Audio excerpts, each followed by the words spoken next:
The just-released Facebook Files Part 1 show how the Biden administration pressured Facebook to censor posts in the name of countering misinformation. Even memes. How could Dark Brandon do this? Welcome to America Uncovered. I'm Chris Chappell. The Biden administration will probably go down in history as the most memeable presidency of all time. It'll also go down in history as the administration that actively censored memes critical of its policies. And that is not a good look. Last week, Republican House Judiciary Chair Jim Jordan posted a thread on Twitter, X, including pieces of internal Facebook emails. He called them smoking gun docs, and boy is he on the nose with this one. These documents prove, without a doubt, that Facebook censored Americans directly because of pressure from the Biden White House. According to the emails, the Biden White House pressured big tech to remove vax memes and Tucker Carlson videos. I guess because the First Amendment just protects freedom of speech, not freedom of dank posts. You'd think Benjamin Franklin would have written that in. I've covered in previous episodes how Elon Musk and a group of journalists released the Twitter files. Wait, would those now be called the X-Files? Elon Musk is truly a 4D meme lord. So the X-Files exposed how social media networks, both by their own volition and under pressure from the US government, censored inconvenient but true information and shadow banned certain accounts. And no, it wasn't to hide the existence of extraterrestrial life. The government's now openly talking about that kind of stuff, probably as a distraction from other shady things they're doing. Yes, that's the timeline we live in. But just when you thought the X-Files was over, here comes the spin-off series, the Facebook Files. The files come from internal emails that Facebook's parent company, Meta, shared in response to a subpoena sent back in February. The House Judiciary Committee was actually going to hold Zuckerberg in contempt for not complying with the subpoena. Right before that meeting, Meta coughed up the emails, and they are staggering. What's in them? I'll tell you, but let me give you a little bit of context first. The emails date back to 2021, when the Delta variant of the coronavirus was all the rage.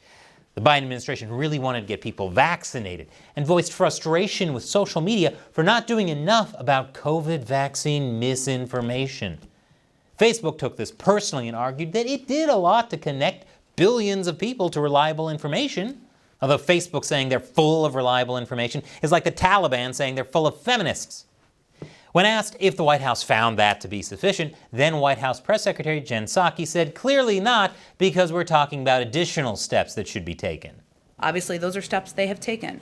They're a private sector company. They're going to make decisions about additional steps they can take. It's clear there are more that can be taken. Moments later, Biden flat out said that Facebook was killing people. On COVID misinformation, what's your message to platforms like Facebook? They're killing people. I mean, look, the only pandemic we have is among the unvaccinated. And they're killing people. And he meant literally killing people, not how people were figuratively dead to you after posting Minions memes. Hey, too, Eric, lost another one. Biden later sought to walk back his comments, though that may have been a challenge since he doesn't even know how to walk forward. According to the Facebook Files, the Biden administration's attacks pushed Facebook to do more than even it was comfortable doing. Which is saying something, since Meta is super comfortable with some deeply weird stuff. Still can't believe Metaverse didn't take off. I mean, who wouldn't want to live in Facebook? The things Facebook did were everything that the First Amendment right to free speech was designed to prevent. I'll tell you what the email said right after this break. Welcome back. The Facebook Files show that there was a lot of government pressure on social media platforms to promote and restrict specific narratives. Not even jokes were safe. Facebook shared with the White House a list of top 100 vaccine-related posts. And the White House took serious issue with this one. A pointing Rick Dalton meme saying, 10 years from now, you'll be watching TV and hear, did you or a loved one take the COVID vaccine? You may be entitled. The White House told Facebook to delete the meme. The meme apparently offended Andy Slavitt, a senior Biden advisor who ultimately only served 4 months in the administration's COVID response team. Buddy, if that meme offends you, then I suggest you stay far, far away from 4chan. I haven't been able to look at My Little Pony the same ever since. This was the same Andy Slavitt who said in 2020 that only voting for Biden would stem the greatest death toll we have ever witnessed. So, not a partisan dude at all. In another email that was also sent in April 2021, Nick Clegg, Facebook's president for global affairs, told his team that Slavitt was outraged, not too strong a word to describe his reaction, that Facebook did not remove the meme. Clegg initially pushed back, saying that removing content like that would violate the traditional boundaries of free expression. But Slavitt replied that the post was directly comparing COVID vaccines to asbestos poisoning in a way which demonstrably inhibits confidence in COVID vaccines. Because government entities violating the First Amendment to suppress anyone who dares question their narrative definitely won't give anyone pause. That's why lines to get the COVID vaccine were longer than the lines on Hunter Biden's coffee table. Slavitt even reportedly told Clegg that YouTube would never allow that kind of content. We don't know what became of the DiCaprio meme, but what we do know is that Facebook concluded that the White House doesn't like any humor about vaccine hesitancy. Not surprising considering that many government agencies aren't known for their sense of humor. You'd think government agencies would be able to take a joke since most of them are one. As troubling as that was, Facebook was more than willing to bow to White House pressure in order to stay in the Biden administration's good graces, especially at a time when Facebook's EU-US data flows were under threat.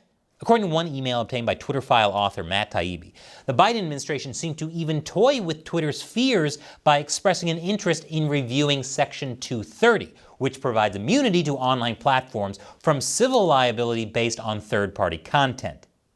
That especially terrified Facebook after Biden straight up said they were killing people. Facebook eventually partnered with the Surgeon General's office to come up with discrete policy options for expanding its definition of punishable offenses. And they began censoring people questioning the narrative, like current presidential candidate Robert F. Kennedy Jr. Now, when you look through Facebook's COVID policy, you'll see that it works to remove COVID-19 content that contributes to the risk of real-world harm. Ooh, nice and vague. What it meant in practice is that Facebook stifled legitimate concerns about the efficacy and side effects of COVID vaccines in a very arbitrary manner. Take Facebook's censorship of then Fox News host Tucker Carlson. The Biden administration wanted Facebook to censor this episode about COVID vaccines. 2 COVID vaccine questions that no one will answer. What were the questions? Things like, why, if the vaccine worked, was Anthony Fauci telling people they shouldn't attend medium to large gatherings or remove masks? According to the National Review, the social media giant initially resisted the White House hounding to remove Carlson's video, ruling that it did not violate its policies because the subject was the Johnson & Johnson vaccine, which studies found had yielded some health complications. And yet, to appease the Biden administration, Facebook told the White House that it had demoted the video by 50%. A video's reach was throttled because the social media site hosting it didn't like the subject matter. Gee, I can't possibly imagine what that must feel like. If there's anything that we've learned from the pandemic, it's that the difference between conspiracy theory and conspiracy fact is sometimes just a matter of time. The COVID lab leak theory was widely dismissed as a conspiracy theory, and so Facebook censored posts about it.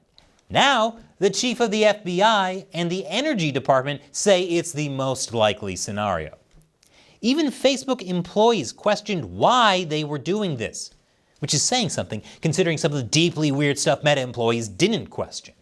In one email that the Wall Street Journal obtained, Facebook official Clegg asked, "Can someone quickly remind me why we're removing rather than demoting/labeling claims that COVID is man-made?"